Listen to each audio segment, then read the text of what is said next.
Edgar Allan Poe, maestro del misterio y el simbolismo, nos transporta en esta historia a la antigua Antioquía, donde el extravagante rey Antíoco Epífanes encarna la locura y la sátira en su máxima expresión. A través de una narrativa cargada de ironía y crítica social, Poe nos muestra un monarca que, en su afán de poder y excentricidad, se convierte en una grotesca parodia de la humanidad. En este audiolibro, exploraremos la riqueza de su simbolismo, el trasfondo histórico y la profundidad de su mensaje en 15 capítulos que desentrañan esta obra fascinante. Capítulo 1. Antioquía, esplendor y decadencia. Bajo el cielo impasible de Siria, donde el sol ardiente vertía su resplandor sobre las piedras antiguas y los muros centenarios, se erigía la gloriosa ciudad de Antioquía, un refugio de esplendor y un emblema de la civilización helenística. Fundada por Seleuco y Nicátor tras la muerte de Alejandro Magno, la ciudad había crecido hasta convertirse en una de las más grandes y ricas metrópolis del mundo antiguo, compitiendo con Alejandría en cultura, arte y comercio. Desde sus imponentes murallas hasta los templos esculpidos con mármol traído de las tierras más lejanas, cada rincón de Antioquía parecía haber sido forjado por los dioses para el deleite de los hombres. Por sus calles, adoquinadas y vibrantes, transitaban mercaderes que traían consigo los tesoros de la India, los perfumes de Arabia y las sedas de Persia. Eran tiempos de bullicio, de intercambio, de grandeza. En las esquinas se alzaban estatuas de héroes y dioses. En los foros, los filósofos discutían el sentido de la vida con la misma pasión con la que los generales planeaban sus conquistas. La ciudad, de alma griega y cuerpo oriental, latía al ritmo de los hombres que la habitaban, soldados curtidos en la guerra, esclavos silenciosos, mujeres de noble linaje envueltas en finas túnicas, mendigos que extendían sus manos en los portales de los templos, sacerdotes que recitaban oraciones a dioses ya olvidados por otros pueblos. El Orontes, río de aguas antiguas y testigo de innumerables historias, dividía la ciudad como una arteria de vida y tragedia. En sus orillas, los poetas cantaban la belleza de la urbe, mientras los pescadores lanzaban sus redes con la esperanza de atrapar algo más que peces, un destino mejor, una fortuna esquiva. La brisa nocturna traía consigo el eco de las celebraciones en los palacios, el clamor de los mercados y el susurro de conspiraciones que se urdían en las sombras. Sin embargo, a pesar de su magnificencia, Antioquía también era un nido de excesos y vicios. Su grandeza se sustentaba en una frágil ilusión, como una estatua dorada con pies de barro. La avaricia de los ricos, la desesperación de los pobres y la corrupción que carcomía los cimientos del poder presagiaban un futuro incierto. Y en medio de esta vorágine de esplendor y miseria, un nombre se alzaba por encima de todos. Antíoco IV Epífanes, el rey, el dios autoproclamado, el loco, el farsante, el tirano de su propio espectáculo. El ascenso del rey excéntrico. Cuando Antíoco IV ascendió al trono, lo hizo con la promesa de llevar a Siria a una nueva era de esplendor. Hijo de la dinastía seleucida, debía gobernar con la sabiduría de sus antepasados, con la astucia de Alejandro, con la firmeza de un monarca que velaba por su pueblo. Pero en su interior ardía una llama diferente, una pasión desbordante por la extravagancia y el absurdo. No deseaba ser solo un rey, ansiaba ser un dios viviente, un ente superior cuya presencia fuese celebrada y temida a partes iguales. Desde el primer día de su reinado, su conducta comenzó a desentonar con la imagen de un soberano sensato. Se vestía con atuendos estrafalarios, cubiertos de plumas y pieles exóticas, afirmando que su espíritu encarnaba la esencia de todas las bestias. En los banquetes reales, se negaba a sentarse en un solo trono, pues decía que su naturaleza era cambiante, multiforme, y debía moverse entre diferentes asientos como un camaleón que cambia de piel. La corte, desconcertada, reía nerviosa ante sus excentricidades, sin atreverse a desafiar sus caprichos por temor a su ira. El pueblo, por su parte, oscilaba entre la fascinación y el horror. Algunos veían en él la manifestación de un gobernante divino, un visionario que trascendía la comprensión de los hombres comunes.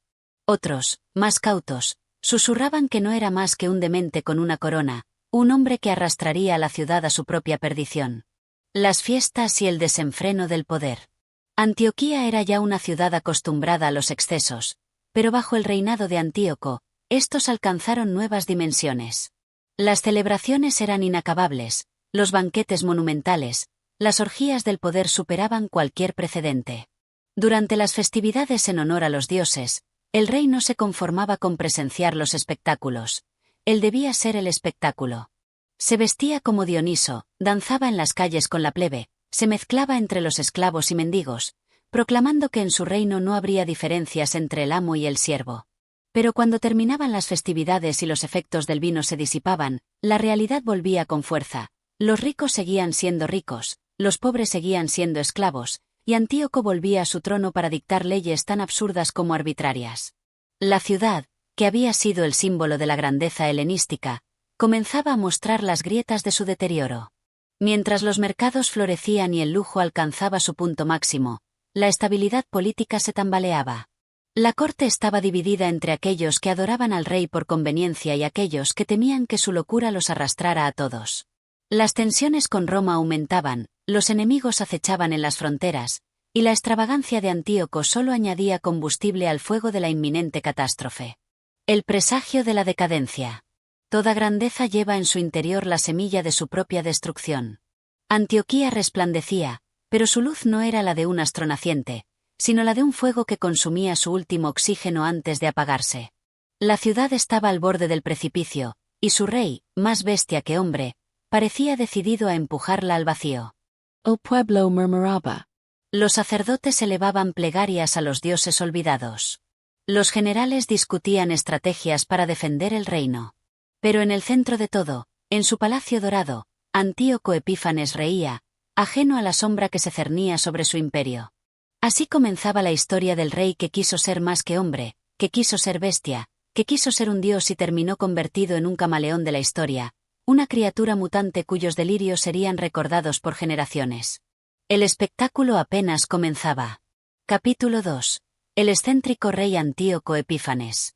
En el corazón de Antioquía, donde el mármol reflejaba la grandeza de un imperio y las columnas esculpidas susurraban historias de gloria y traición, se alzaba el palacio de Antíoco Epífanes, un monumento no solo al poder, sino también a la extravagancia y la locura.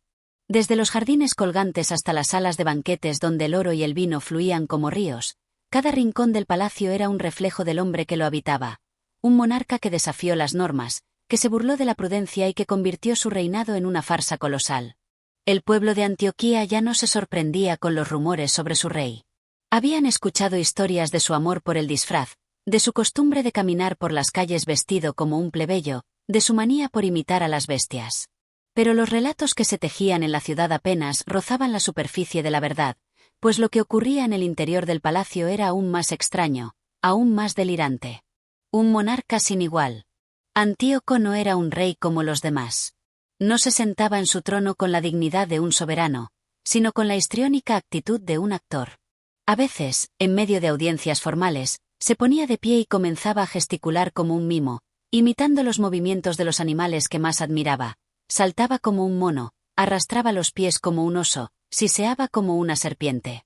Su corte, acostumbrada ya a sus desvaríos, reía con cautela, sin saber si el menor gesto de desagrado podría costarles la vida. Pero lo que más desconcertaba a sus súbditos no era solo su comportamiento, sino su vestimenta. Antíoco no se conformaba con las túnicas reales bordadas con hilos de oro, ni con las capas púrpuras que simbolizaban su estatus divino. No. Él quería más. Quería ser una criatura mitológica, un ser cambiante que reflejara su supuesta omnipotencia. Así, mandó confeccionar atuendos imposibles. Túnicas con plumas de pavor real, brazaletes en forma de garras, máscaras talladas en marfil que imitaban los rostros de los dioses y las bestias. Se dice que, en una ocasión, apareció en la sala del trono cubierto con la piel de un león, con las garras aún intactas colgando de sus manos, y que alzó la voz con un rugido que hizo temblar a los presentes. Yo soy la encarnación de Hércules, yo soy la bestia y el cazador, yo soy el dios entre los hombres, proclamó, mientras su corte aplaudía con nerviosa sumisión. Las caminatas del rey entre la plebe. Si su comportamiento en el palacio era excéntrico, lo que hacía en las calles de Antioquía resultaba aún más desconcertante. A diferencia de otros reyes, que se mantenían apartados de la plebe y solo salían en procesiones grandiosas, Antíoco tenía la extraña costumbre de disfrazarse y mezclarse con la multitud. Vestido con harapos, recorría los mercados, los templos, las plazas. Observaba a los mercaderes, imitaba a los mendigos, se reía con los actores callejeros. Algunos decían que lo hacía para entender mejor a su pueblo. Otros, que simplemente disfrutaba de la confusión que causaba. Pero lo cierto es que su presencia en las calles generaba tanto temor como asombro. ¿Cómo reaccionar cuando el propio rey, vestido como un vagabundo, se acercaba y exigía una limosna? ¿Cómo responder cuando, en una taberna, un borracho descubría demasiado tarde que el hombre con el que había discutido no era un plebeyo cualquiera, sino el mismísimo Antíoco? Las historias de estos encuentros se propagaban como el fuego en la ciudad. Algunos afirmaban haber visto al rey bailando con prostitutas en los burdeles. Otros juraban que lo habían visto llorar en la puerta de un templo, implorando la compasión de los dioses. Pero todos coincidían en algo. Antíoco era impredecible, peligroso, una criatura que oscilaba entre la genialidad y la locura. Un gobierno de excesos y arbitrariedades. No solo su comportamiento personal era errático, también lo era su manera de gobernar. Antíoco promulgaba leyes con la misma facilidad con la que las olvidaba. Un día ordenaba reducir los impuestos para ganarse el favor del pueblo. Al día siguiente, aumentaba las tasas y se mofaba de aquellos que se quejaban. En un arrebato de generosidad, soltaba monedas desde su balcón y reía mientras veía a los pobres pelearse por ellas. En otro, decretaba castigos absurdos para quienes no lo alababan con suficiente entusiasmo. Los sacerdotes lo temían, pues su actitud hacia la religión era ambigua. Un día se proclamaba protector de los dioses. Al siguiente, se burlaba de los ritos y exigía ser adorado como un ser divino. En los templos se susurraban oraciones para que su locura no desatara la ira de los cielos. Pero lo más preocupante de su reinado no eran sus excentricidades ni sus disfraces, sino la sensación de que bajo su máscara de histrionismo se ocultaba una mente afilada, una inteligencia oscura y peligrosa. Porque si bien muchos lo tomaban por un bufón, otros sospechaban que todo aquel espectáculo tenía un propósito más profundo: mantener a su pueblo distraído, sumido en el caos, para que nadie se atreviera a desafiar su poder. El presagio de una tragedia. Los días pasaban, las historias sobre Antíoco se volvían cada vez más increíbles, y el pueblo oscilaba entre la risa y el miedo. Pero las sombras comenzaban a alargarse sobre Antioquía. En las fronteras, los enemigos acechaban. En la corte, las conspiraciones se entretejían. En los templos, los dioses guardaban silencio. Mientras tanto, en su palacio de locura, Antíoco reía, inconsciente, o tal vez demasiado consciente, de que el destino aguardaba con paciencia el momento de su caída. El mundo observaba, el espectáculo continuaba, y la historia aún no había escrito su último acto. Capítulo 3. El festín de la demencia. Antioquía ardía en rumores. En los callejones, en los mercados, en los palacios, todos hablaban del nuevo capricho de Antíoco Epífanes, aquel rey que desafiaba la razón con cada acto, con cada palabra. Esta vez, su extravagancia había alcanzado un punto sin retorno. Anunció un festín como nunca antes se había visto, un banquete que desafiaría las leyes del decoro y la naturaleza misma. Convocó a los sabios y a los necios, a los nobles y a los mendigos. ¡Que vengan todos!, proclamó desde su balcón, su voz arrastrada por el viento nocturno. Hoy, los cerdos se sentarán con los príncipes y los esclavos beberán como dioses. Las invitaciones llegaron a todos los rincones de la ciudad. Eran pergaminos cubiertos de símbolos enigmáticos, escritos con una tinta rojiza que algunos juraban era sangre. La gente murmuraba con inquietud. ¿Sería otro de sus espectáculos grotescos? ¿Un arrebato de generosidad o una trampa siniestra? Nadie lo sabía.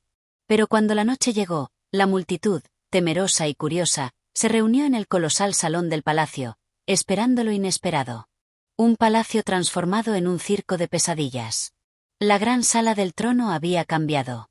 Donde antes relucían columnas de mármol, ahora colgaban pieles de animales salvajes. Donde solían brillar los candelabros dorados, ahora parpadeaban antorchas envueltas en telas carmesíes, derramando sombras temblorosas en los rostros de los invitados.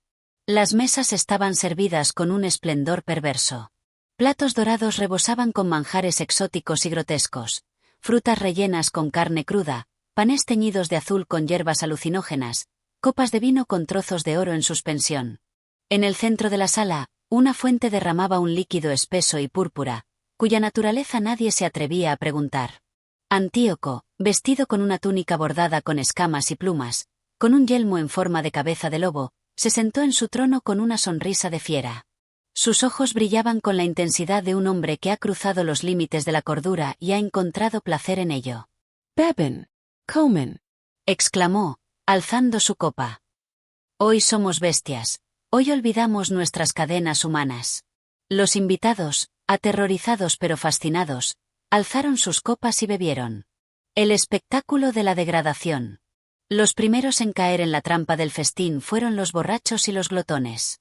El vino parecía encender un fuego en sus venas, los manjares despertaban una euforia incontrolable. Nobles de grandes familias se quitaban las túnicas y corrían descalzos sobre la mesa, príncipes debatían con mendigos en un balbuceo incomprensible, soldados reían como niños, golpeándose el pecho con los puños. Antíoco observaba con deleite. Para él, aquello no era una simple fiesta. Era un experimento, una burla a la civilización. Miren cómo se desmoronan sus máscaras. Gritó, golpeando su copa contra la mesa. Ricos y pobres, sabios e ignorantes, todos terminan igual cuando se enfrentan a su propia naturaleza. Pero lo peor aún no había comenzado. El desfile de los condenados. De repente, las puertas del salón se abrieron y una nueva procesión de invitados hizo su entrada.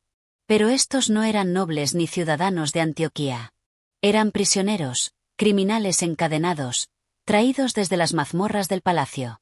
Iban desnudos, pintados con símbolos de colores, sus ojos apagados por el miedo. Los músicos comenzaron a tocar una melodía extraña, hipnótica, infernal. Y los prisioneros, sin más opción, comenzaron a bailar. Los invitados observaron horrorizados.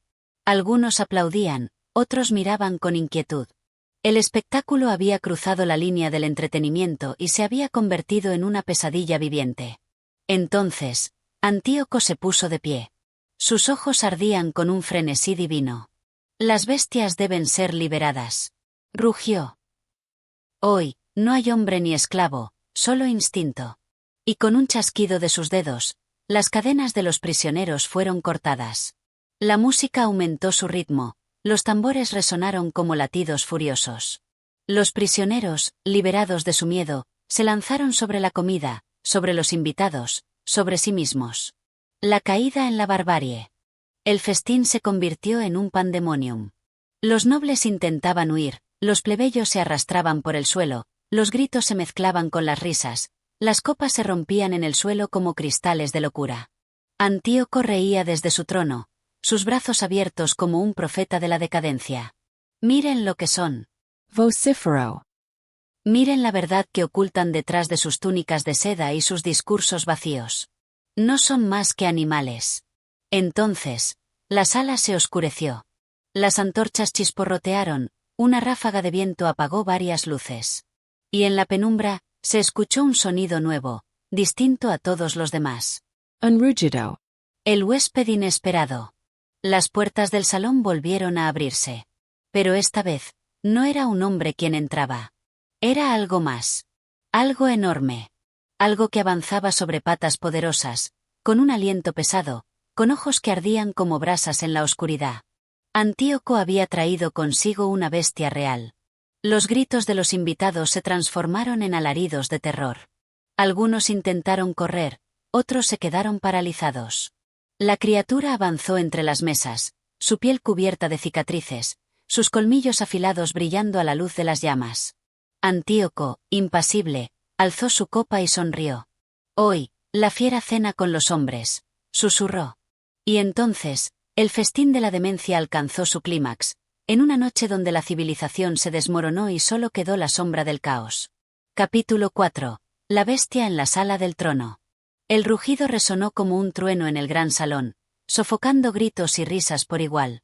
Los muros del palacio parecieron estremecerse, como si incluso las piedras sintieran el terror que se extendía por el aire. Los invitados, que hasta un momento antes se entregaban a la bacanal, se quedaron petrificados ante la visión de la criatura. En la penumbra, sus ojos resplandecían como carbones encendidos, su aliento era un vaho denso y cálido que anunciaba un hambre insaciable. Era una fiera traída de tierras lejanas, un monstruo con el que ningún hombre cuerdo se atrevería a compartir una sala. El rey y su huésped infernal. Desde su trono, Antíoco Epífanes observaba con deleite. No había temor en sus ojos, solo la euforia de un hombre que ha cruzado todas las barreras de la razón y sigue buscando una nueva frontera que destruir. «Mirad, oh Antioquía», gritó, alzando su copa. ¿Acaso no es esto lo que sois?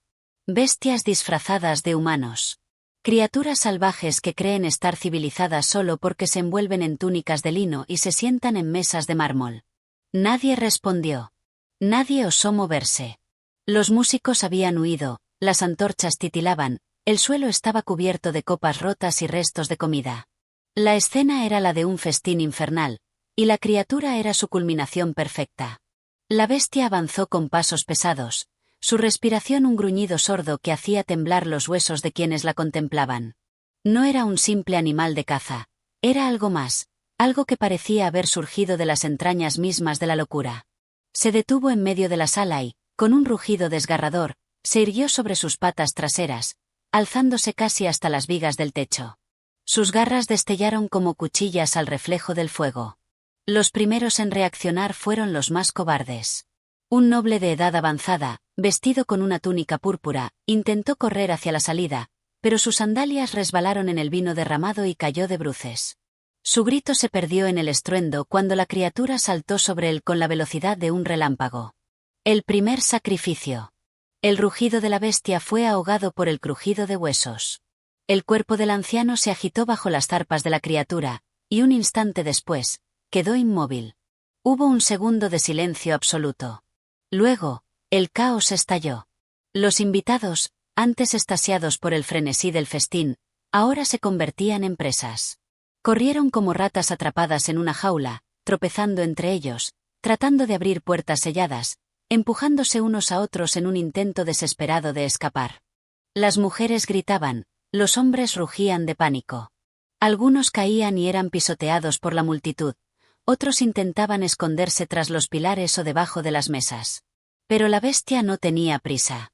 Su hambre era grande, pero su placer aún mayor. Un dios de la locura. Y allí, en medio de la masacre, estaba Antíoco Epífanes. No había movido un solo músculo. No había huido. Seguía sentado en su trono, con una sonrisa que era a la vez serena y demencial. «Ved lo que ocurre cuando se quitan las máscaras», murmuró, como si hablara consigo mismo. «Ved cómo los reyes y los mendigos, los sabios y los necios, se retuercen igual ante la muerte». Alzó su copa, vacía ahora, y con una calma espeluznante, dio un paso hacia la bestia. Los pocos que aún estaban conscientes en la sala observaron con horror. El rey loco no temía. No retrocedía. No corría. Se acercó más. Y más. Hasta que quedó cara a cara con la criatura, a escasos centímetros de sus colmillos ensangrentados.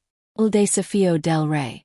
La bestia exhaló un aliento caliente y pútrido sobre el rostro del monarca. Sus fauces chorreaban con los restos de su última víctima. Sus ojos de fuego se fijaron en los del hombre que tenía enfrente. Y entonces, ocurrió lo imposible. La criatura se detuvo. Sus músculos, antes tensos y listos para despedazar, se relajaron ligeramente. Los que observaban contuvieron la respiración. Antíoco, con una sonrisa aún más amplia, levantó una mano y acarició la cabeza del monstruo. El mundo pareció detenerse. Un pacto con la oscuridad. Y entonces, la bestia hizo lo impensable. En lugar de atacar, dobló sus patas delanteras y bajó la cabeza ante el rey. Un murmullo recorrió la sala como un escalofrío. Los sobrevivientes, escondidos entre las sombras, apenas podían creer lo que veían. Antíoco rió suavemente. «Así es como debe ser», susurró. «Incluso las bestias reconocen a su igual». Luego, se volvió hacia los pocos que quedaban con vida. Sus ojos brillaban con un fulgor inhumano. «He domado a la fiera», anunció. «Y ahora, gobernaré sobre todas». La sala quedó en silencio. El festín de la locura había terminado. Pero algo peor acababa de comenzar. Capítulo 5. El pacto de sangre. El gran salón del trono había quedado sumido en un silencio sepulcral. Los muros, antes testigos de la opulencia y la orgía desenfrenada de los sentidos, ahora estaban cubiertos de sombras alargadas y temblorosas. Unos pocos sobrevivientes, escondidos en los rincones, miraban con incredulidad la escena ante ellos. El rey loco, Antíoco Epífanes, con la bestia inclinada ante él, como un siervo que reconoce a su amo. El hedor de la muerte impregnaba el aire. Los cuerpos mutilados de los que no habían logrado escapar yacían esparcidos sobre el mármol frío, como piezas de un sacrificio antiguo. La sangre formaba ríos escarlata que serpenteaban por el suelo hasta unirse en un charco espeso, en el que reflejaban las antorchas agonizantes. Y en medio de aquel infierno de carne y miedo, Antíoco sonreía. Vis. Susurró, con una voz que parecía surgir de lo más profundo de la locura. Hasta la naturaleza misma se rinde ante mí. Nadie respondió. El rey levantó la mano derecha, todavía húmeda con la sangre de sus invitados, y la posó suavemente sobre la gruesa piel de la bestia. Esta no se apartó, no rugió, no mostró resistencia. Al contrario, su aliento se volvió pausado, su pecho se elevó y descendió en un ritmo hipnótico. Sus ojos, rojos como el fuego del Averno, estaban fijos en el monarca. Era como si algo antiguo y olvidado se hubiera despertado en el momento en que ambos se encontraron. Un vínculo más allá de la razón. Una bestia sin miedo, y un hombre sin alma, murmuró un anciano entre los sobrevivientes, su voz apenas audible. Antíoco giró el rostro con lentitud, su mirada se clavó en la figura temblorosa del viejo. En su semblante no había ira ni sorpresa, sino algo mucho más aterrador, un deleite frío y calculador. «Acércate», ordenó el rey. El anciano tragó saliva. Todos los ojos, incluso los de la bestia, se posaron sobre él. «Majestad, balbuceó, buscando alguna ruta de escape, pero sabía que no la había. Antíoco chasqueó los dedos. La bestia, sin dudarlo, se deslizó con una gracia antinatural hacia el anciano. No corrió, no saltó, simplemente caminó, con la confianza de un verdugo que sabe que su víctima ya está perdida. El viejo cayó de rodillas, incapaz de sostenerse. «Majestad, por favor». Antíoco lo observó con una mezcla de burla y compasión fingida. Luego, sin apartar la mirada, levantó un puñal de oro que había tomado del banquete y lo deslizó sobre la palma de su mano izquierda, abriendo un corte preciso. La sangre brotó lentamente, como si el mundo entero contuviera el aliento. «Bestia mía», murmuró el rey, extendiendo la mano herida. La criatura levantó el hocico, sus fauces se entreabrieron y su lengua áspera lamió la sangre real con un gesto que no tenía nada de salvaje. Era un acto de aceptación, un lazo sellado con lo más sagrado, la sangre del rey. La proclamación del dominio absoluto. El anciano ahogó un sollozo. «Dioses, ¿qué habéis hecho?» Antíoco inclinó la cabeza con una sonrisa perversa. «He forjado un pacto», susurró. «Un pacto de sangre». Sus palabras resonaron con una fuerza sobrenatural en la sala. En ese instante, el destino de todo su reino cambió. El rey, el hombre que alguna vez había sido solo un mortal con poder, se había convertido en algo más. Algo que ningún sacerdote, ningún sabio y ningún guerrero podría desafiar. Con un gesto tranquilo, señaló al anciano caído. La bestia no dudó. Con un movimiento veloz, se abalanzó sobre el hombre y, de un solo zarpazo, le abrió el pecho. La carne se rasgó con un sonido húmedo y cruel, y la sangre salpicó las túnicas del rey, como un bautismo oscuro. Los sobrevivientes ya no eran testigos de un rey enloquecido. Ahora eran súbditos de algo mucho peor. Un hombre que había abrazado la bestialidad, un gobernante que no solo controlaba el miedo, sino que lo personificaba. Y así, en esa noche de terror y sombras, se selló la leyenda de Antíoco Epífanes, el hombre que domó a la bestia, porque él mismo se había convertido en una. Capítulo 6. El festín de los condenados. Los corredores del palacio se llenaron de ecos de susurros y pisadas furtivas. Los pocos que habían logrado escapar del gran salón se movían como sombras errantes, con el terror aún impreso en sus rostros y el sabor amargo de la muerte en sus gargantas.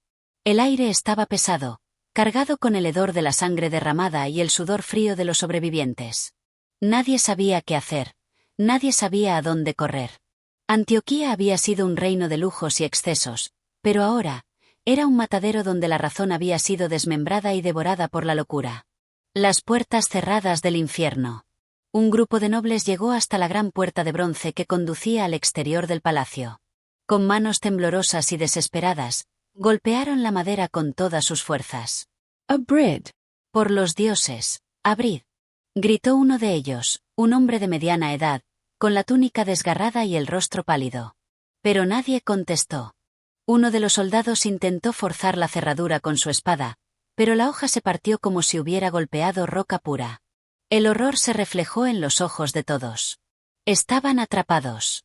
Las puertas del palacio, que alguna vez se habían abierto con facilidad para recibir embajadas y fiestas sin fin, ahora estaban selladas como la entrada a una tumba.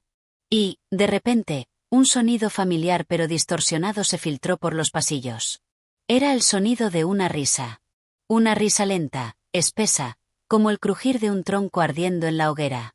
La risa de Antíoco. El regreso del rey. ¿A dónde crees que vais? Preguntó una voz desde la penumbra. Los fugitivos se giraron al unísono, con el pánico latiendo en sus venas. Allí, en el umbral de la puerta que conducía al gran salón, estaba el rey. Vestido con una túnica manchada de rojo, su corona torcida sobre su frente, y sus ojos encendidos con el brillo de un dios enloquecido. Pero lo más aterrador no era su presencia. Era lo que caminaba junto a él. Bestia. La criatura avanzó con lentitud, su respiración resonando como el rugido de un horno. La sangre aún goteaba de sus fauces, dejando un rastro espeso sobre el suelo de mármol. Sus ojos no expresaban hambre, expresaban algo peor, complacencia. Majestad, por piedad. Balbuceó uno de los nobles, cayendo de rodillas. No somos sus enemigos. Somos sus fieles súbditos.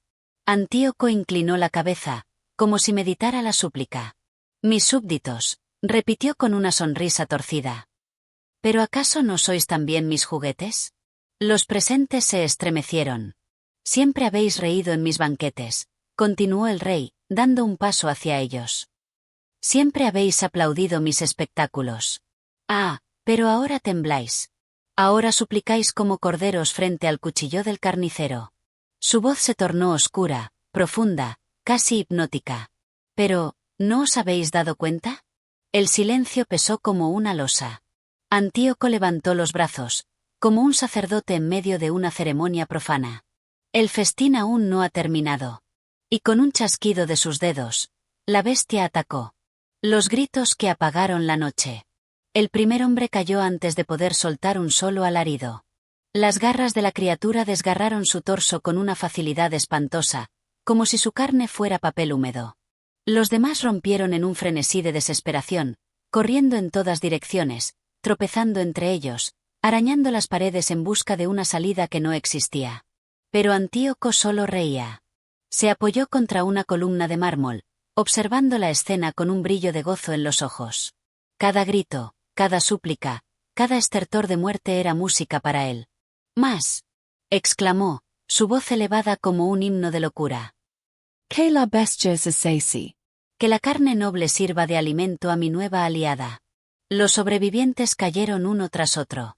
El palacio entero se convirtió en un altar de horror, donde la única ley era el caos, y el único dios era el hombre que había desafiado a los cielos.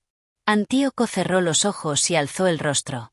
El hedor de la sangre, el calor de la muerte, el temblor del miedo ajeno, todo lo embriagaba. Y en ese instante, supo la verdad. Él ya no era un hombre. Era algo más. Algo improcedero. Algo que los libros de historia jamás podrían describir. Y lo mejor de todo era que el festín apenas había comenzado. Capítulo 7.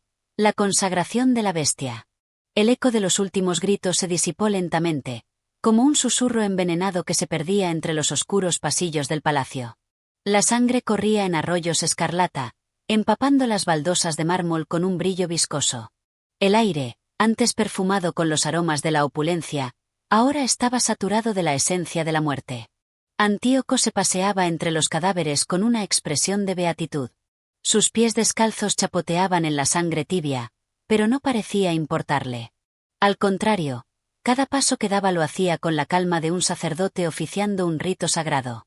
A su lado, la bestia respiraba pesadamente. Sus fauces todavía goteaban los restos de su última presa, y su pecho, alzándose y cayendo con el peso de la satisfacción, parecía expandirse con una fuerza primigenia. Antíoco se detuvo frente al cadáver de un noble destripado. Lo miró con curiosidad, como si fuera un objeto de estudio. Era un hombre poderoso, susurró. Con tierras, con riquezas, con títulos. Y sin embargo, en el instante final, no fue más que carne blanda y asustada. Se inclinó, hundiendo los dedos en el pecho abierto del difunto. Sacó su corazón aún tibio y lo levantó a la altura de sus ojos. Toda su gloria, prosiguió, reducida a este simple músculo. Giró el rostro hacia la bestia. La criatura lo miraba con atención, como si aguardara una señal. Antíoco sonrió. ¿Tienes hambre aún, mi fiel compañera? La bestia no gruñó, no rugió. Simplemente dio un paso adelante y abrió sus fauces. Sin titubear, Antíoco depositó el corazón palpitante entre los colmillos afilados. La mandíbula se cerró con un sonido húmedo y crujiente. El órgano estalló entre los dientes, derramando hilos de sangre oscura por la boca de la criatura. El rey observó con fascinación, sintiendo un escalofrío de placer recorrer su espina dorsal. No era solo un acto de brutalidad, era un ritual. Era la consagración de la bestia. El renacimiento de un dios. Antíoco sintió su propio pulso latir con una fuerza sobrehumana. Algo en su interior se expandía, se desbordaba, se convertía en algo más. Un fuego primitivo ardía en su sangre. Se llevó una mano al pecho, sintiendo los latidos de su propio corazón. Algo había cambiado en él. No era solo poder, era una fusión, un renacimiento. El pacto con la bestia no era solo simbólico. Él ya no era un simple rey mortal. «Traed los estandartes», ordenó de repente, su voz resonando como un trueno en el silencio. Los pocos sirvientes que aún sobrevivían, temblorosos, obedecieron. Trajeron los estandartes reales y los desplegaron ante él. El emblema de la casa de Antíoco, una corona dorada sobre un campo de azur, flameaba aún intacto. Pero el rey lo miró con desprecio. «Esto ya no nos representa», escupió. Desenvainó una daga y, con un solo tajo, rasgó la tela con violencia. La corona cayó al suelo en jirones, desterrada de su propia historia. Antíoco tomó un puñado de sangre aún caliente del suelo y deslizó los dedos ensangrentados sobre la tela, dibujando un nuevo emblema. Un hoyo rojo, el hoyo de la bestia. Este es nuestro nuevo símbolo, anunció con solemnidad. El reinado de los hombres ha terminado. El reinado de la bestia ha comenzado. Los sirvientes intercambiaron miradas de terror. Sabían que no tenían elección. Uno a uno, se arrodillaron ante él. Y, en ese instante, Antíoco Epífanes dejó de ser un simple monarca. Se convirtió en algo mucho más terrible. Capítulo 8. La marcha de los devoradores. La noche cubría el palacio con un manto de sombras densas y acechantes. La sangre derramada había trazado un nuevo destino en las entrañas de la realeza, y ahora el eco de los muertos susurraba en los corredores, atrapado entre las piedras antiguas, como si aún no aceptaran su condena. Antíoco se alzó sobre el trono ensangrentado, su rostro iluminado por las llamas de las antorchas. Ya no era un hombre. Su transformación era invisible a los ojos comunes, pero en su pecho ardía una llama oscura, una esencia que trascendía la carne y los límites de la razón humana. A su lado, la bestia reposaba con la satisfacción del depredador saciado, pero su mirada indicaba que el hambre nunca se extinguiría del todo. Los demonios jamás se conforman con un solo festín. Los nuevos fieles. Los sirvientes, aquellos que no habían sido devorados en la masacre, yacían de rodillas ante su nuevo dios. Eran hombres y mujeres de rostros cenicientos, cubiertos de sangre ajena, con las pupilas dilatadas por el horror. No quedaba en ellos rastro de orgullo, ni de voluntad propia. Eran cáscaras vacías, recipientes rotos que solo podían ser llenados con el miedo. «Escuchadme», tronó la voz de Antíoco, reverberando en las paredes de mármol.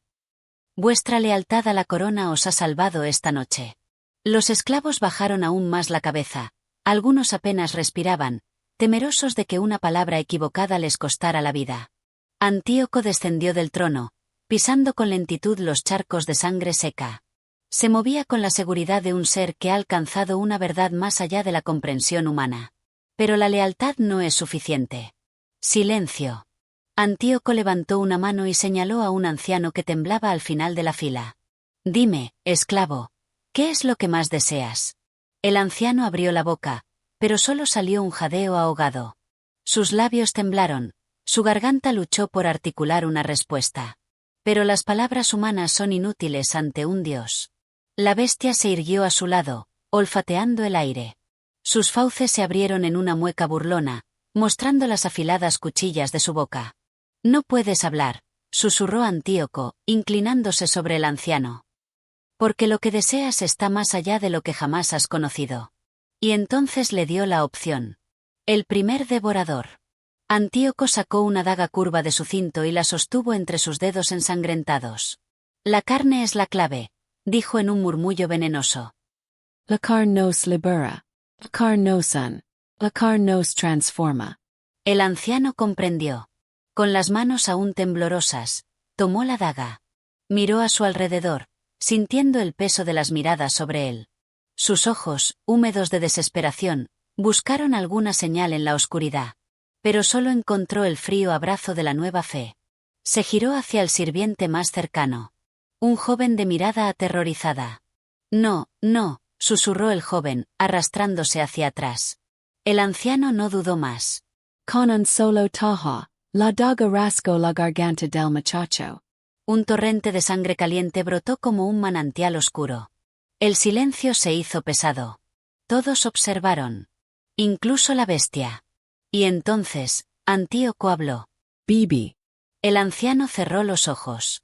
Por un instante, pareció que su espíritu se debatía entre la razón y la locura. Pero la razón ya no existía en aquel palacio. Llevó las manos ensangrentadas a su boca y bebió. Y cuando levantó el rostro nuevamente, ya no era un simple mortal. Legicito de los Catos. Uno a uno, los sirvientes fueron llamados. Uno a uno, sellaron su destino.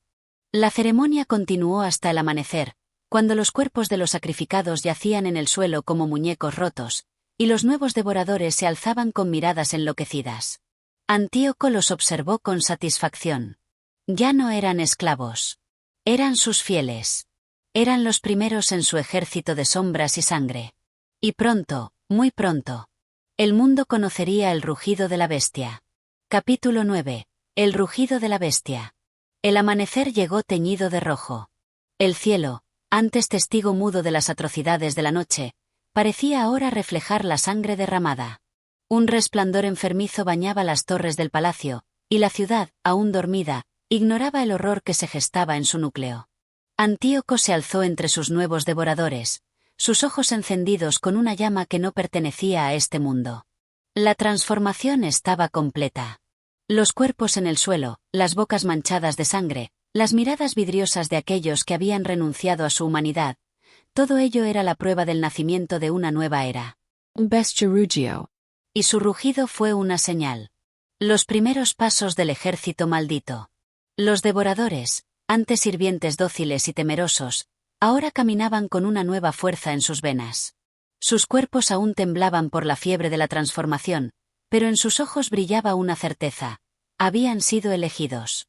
Antíoco les observó con orgullo. Hoy dejáis de ser esclavos, proclamó, con una voz que resonó en los salones desiertos. Hoy os convertis en heraldos de la verdadera fuerza. Sus fieles respondieron con un murmullo gutural, como si la propia naturaleza del lenguaje se les escapara, como si estuvieran perdiendo su humanidad palabra a palabra. Antíoco avanzó, la bestia a su lado, y los devoradores lo siguieron. Los pasillos se hicieron más oscuros a su paso, como si la luz misma temiera iluminar su marcha. Salieron a los patios exteriores, donde los guardias apostados aún no conocían la suerte de sus compañeros dentro del palacio. Esperaban órdenes que nunca llegarían, ajenos a la matanza que había teñido de rojo los muros que defendían. Hasta que fue demasiado tarde. La masacre de los guardianes. Los devoradores cayeron sobre los soldados con un frenesí salvaje. Ya no eran hombres, sino algo más primitivo y aterrador. Sus bocas se abrieron en gritos inhumanos, y sus manos, todavía sucias con la sangre de la noche anterior, se convirtieron en garras brutales. Las espadas y lanzas de los guardias fueron inútiles ante el asalto inesperado. Eran guerreros entrenados para luchar contra ejércitos, no contra criaturas que no temían la muerte ni el dolor.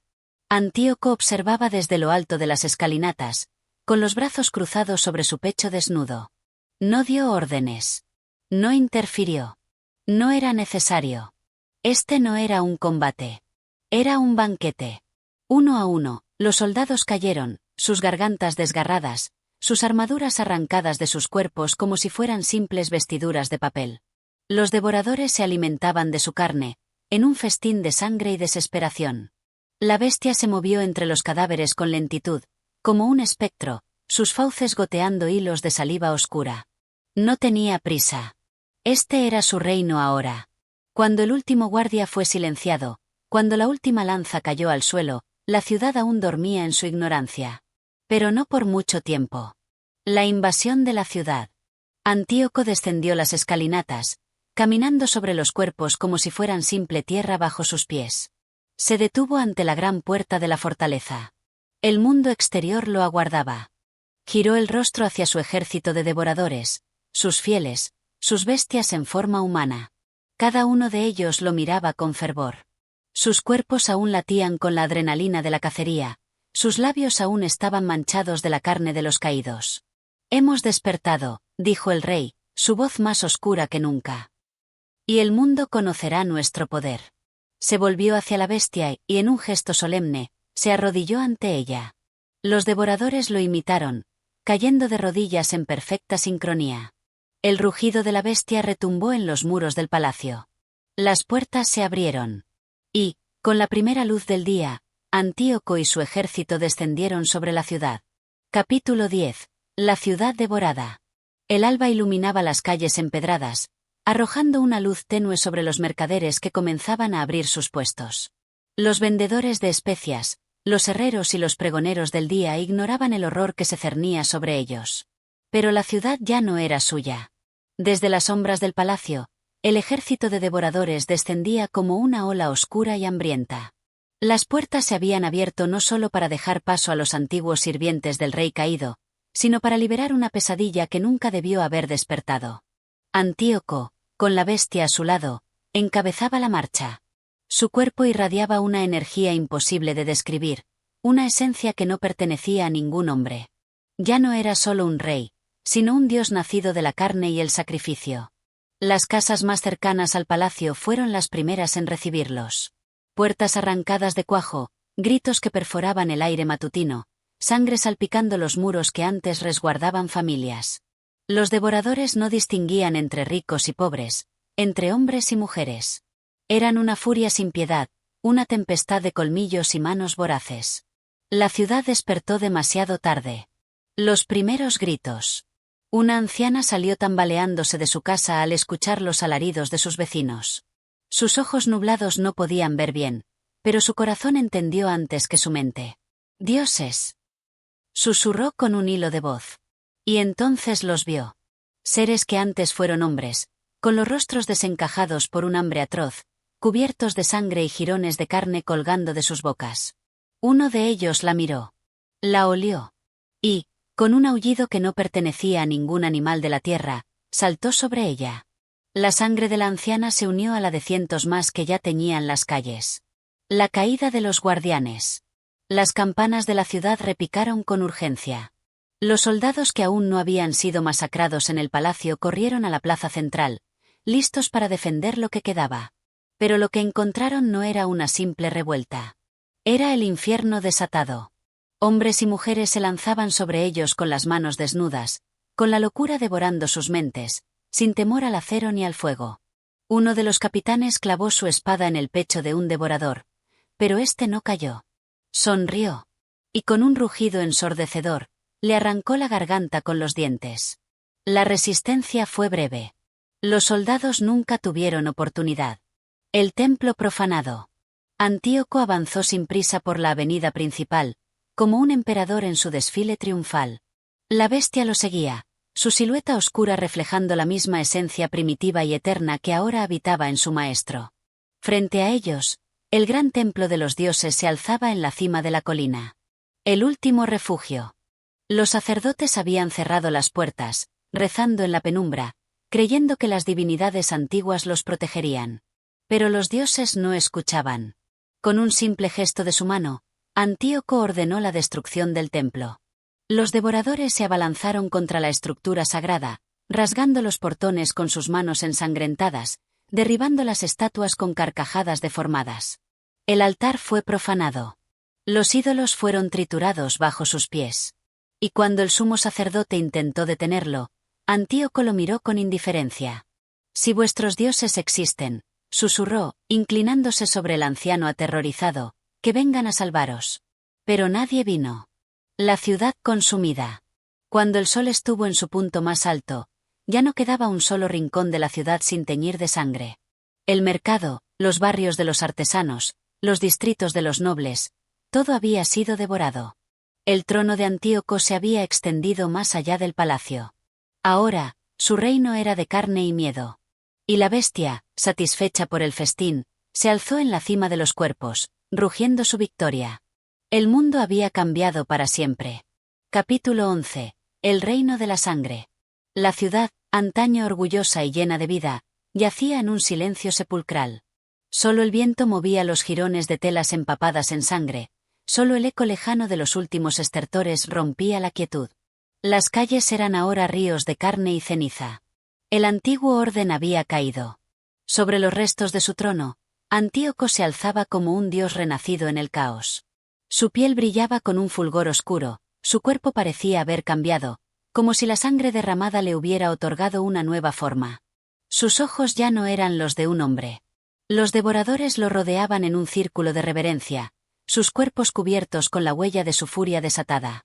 No quedaba humanidad en ellos, solo una devoción absoluta a su nuevo amo. A su lado, la bestia respiraba profundamente, como si se alimentara del miedo que aún flotaba en el aire. Su sombra, enorme y cambiante, se proyectaba sobre los templos caídos y los palacios en ruinas. Su forma ya no se podía distinguir del todo. Era más que una criatura. Era un símbolo. El ritual de la ascensión. Antíoco se volvió hacia su gente, su ejército de no muertos, sus hijos deformes por el hambre. Alzó las manos al cielo carmesí, y el murmullo gutural de los devoradores se convirtió en un cántico oscuro. Hoy comienza una nueva era, declaró, su voz resonando como un trueno en el vacío de la ciudad muerta. Hoy, la carne débil ha sido consumida. Hoy, solo los fuertes han sobrevivido. Los devoradores rugieron al unísono, un grito que estremeció las murallas de la ciudad caída.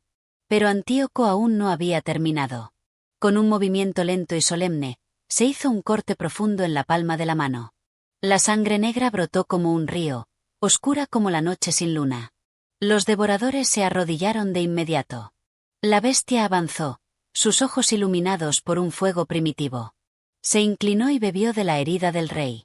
Y en ese instante, el aire vibró con una energía imposible de describir. Los cuerpos de los devoradores se arquearon en espasmos, sus venas se hincharon con el mismo fulgor oscuro que rodeaba a Antíoco.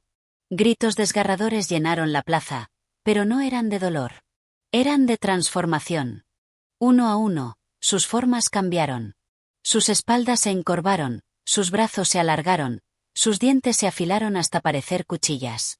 Sus pieles se oscurecieron, sus pupilas se contrajeron hasta volverse diminutos puntos de locura. La bestia había sembrado su semilla.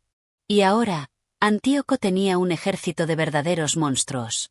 La ciudad fantasma. Los días pasaron en una extraña quietud. Los gritos habían cesado, las llamas ya no ardían. Solo el sonido de la respiración de las criaturas llenaba el aire, y el eco de sus movimientos resonaba en las calles desiertas. La ciudad seguía en pie, pero ya no estaba habitada por hombres. Los pocos sobrevivientes se ocultaban en sótanos y ruinas, rezando a dioses que no los habían protegido. Sabían que su tiempo era limitado. Uno a uno, serían encontrados. Uno a uno, se convertirían en parte del nuevo reino. Los ojos del abismo. Antíoco caminó por lo alto de la muralla, su mirada fija en el horizonte. Más allá de la ciudad conquistada, el mundo seguía intacto. Reinos lejanos aún dormían en su falsa paz. Pero él sabía la verdad. Esto era solo el comienzo. La bestia se detuvo a su lado, observando con la misma intensidad. Sus fauces se entreabrieron, dejando escapar un aliento fétido que hizo temblar el aire. Antíoco sonrió. «Nos esperan, ¿no es así?», susurró. La bestia no respondió.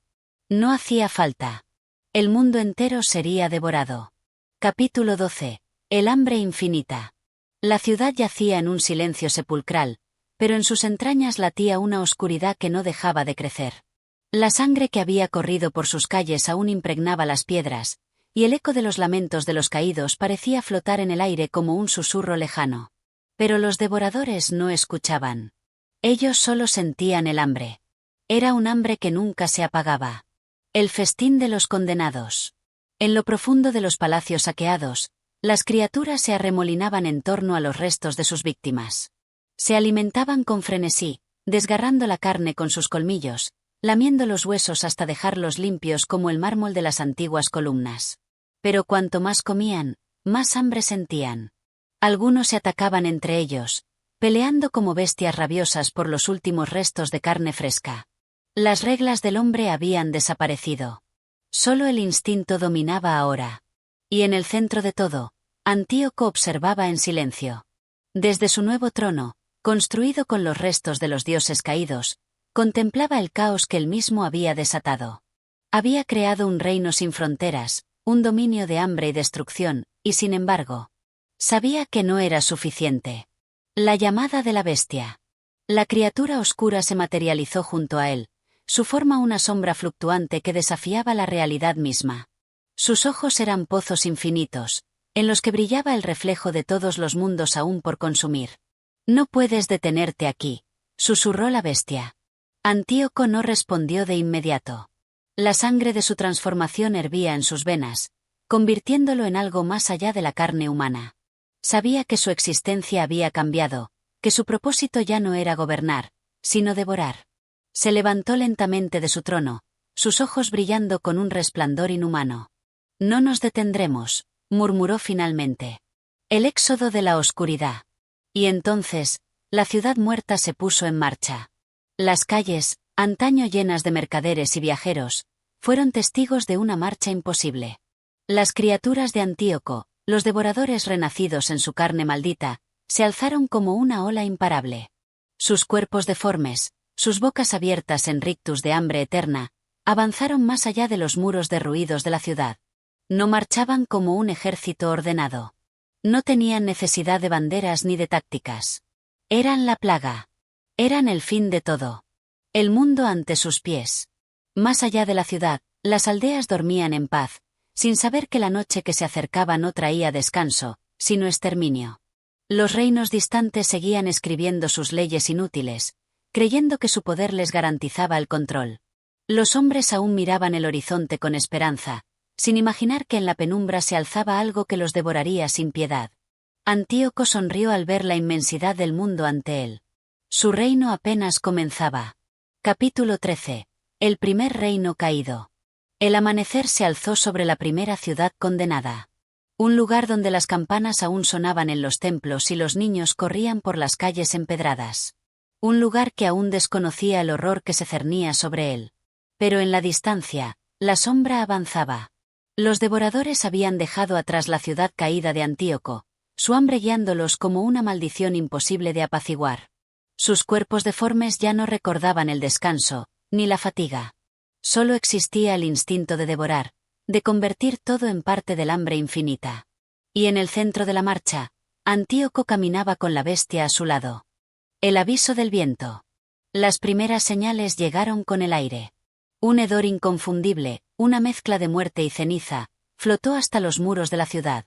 Los centinelas lo percibieron y sintieron un escalofrío recorrer sus espaldas. «¿Qué es ese olor?», preguntó uno, su voz apenas un susurro. El otro no supo responder. Pero lo que el viento trajo después fue aún peor. Gritos. Lejanos, distorsionados, como si surgieran de 1000 bocas al mismo tiempo. El sonido se arrastró sobre los muros, serpenteando por los callejones y plazas, hasta clavarse en la mente de los habitantes como una aguja invisible. Las madres abrazaron a sus hijos. Los ancianos cerraron los postigos de sus ventanas. Los sacerdotes elevaron plegarias a dioses que ya no los escuchaban. Porque algo estaba llegando. El impacto. Los primeros en verlo fueron los exploradores que cabalgaban más allá de las murallas. Eran hombres de experiencia, curtidos por los años en caminos peligrosos. Pero ninguno de ellos había visto algo así antes. «Por los dioses», jadeó uno, su rostro pálido como la luna. La horda se extendía ante ellos como una marea oscura. No marchaban con orden ni estrategia. Avanzaban como una plaga, como un enjambre de langostas desbordando los caminos, las colinas y los campos. Los jinetes intentaron huir. Solo uno lo logró. Los demás fueron tragados por la masa informe de cuerpos, su carne desgarrada antes de que pudieran soltar siquiera un último aliento. La última defensa. El jinete que escapó llegó a la ciudad cubierto de sangre y con la mirada llena de espanto. «Cierren las puertas. La muerte viene con ellos». El estruendo del metal resonó por toda la ciudad. Las grandes puertas de roble y hierro se cerraron con un gemido de protesta. Los soldados tomaron sus armas, los arqueros subieron a las murallas. El rey mismo salió de su palacio dorado, contemplando el horizonte con el ceño fruncido. «¿Qué clase de ejército es este?», preguntó, su voz llena de incredulidad. Pero nadie tenía una respuesta. Porque eso no era un ejército. Era el fin. La caída. Al caer la noche, los primeros golpes resonaron contra los muros. Al principio, fueron débiles, dispersos. Luego, se volvieron incesantes. Y finalmente, los muros comenzaron a ceder. El rey dio la orden de luchar, pero no sirvió de nada. Cuando las puertas cayeron, el horror se desató. Los devoradores irrumpieron como una ola negra, arrastrando todo a su paso. Sus garras se hundieron en la carne de los soldados, sus bocas desgarraron a los nobles y plebeyos por igual. Las antorchas iluminaron la masacre, pero nadie sobrevivió para contarla. Y en lo alto de la muralla destruida, Antíoco contempló su victoria. El primer reino había caído. Y el mundo aún tenía mucho más que ofrecer. Capítulo 14. La muerte de los reyes. El eco de la caída de la ciudad se extendió como un rugido por la tierra. Las aves carroñeras se alzaban en el cielo, presintiendo el festín que aguardaba entre las ruinas. Los ríos arrastraban la sangre de los caídos, tiñendo sus aguas de rojo oscuro. Murallas, que alguna vez fueron símbolo de grandeza, ahora eran poco más que escombros humeantes. Pero la sombra no se detuvo. El hambre seguía llamando. Los tronos en la oscuridad. En los palacios de los reyes, los mensajeros llegaban con el terror en sus ojos. La ciudad ha caído. Los muros no resistieron. Los monstruos devoraron a todos. Los monarcas, envueltos en sus túnicas de oro y terciopelo, se miraban con incredulidad. «Eso es imposible», murmuraban unos. «No puede ser cierto», bramaban otros. Pero sabían que lo era. Y con el miedo en sus corazones, comenzaron a preparar sus ejércitos. El pacto de los hombres. Los reyes que alguna vez se odiaron entre sí, ahora se vieron obligados a unir fuerzas.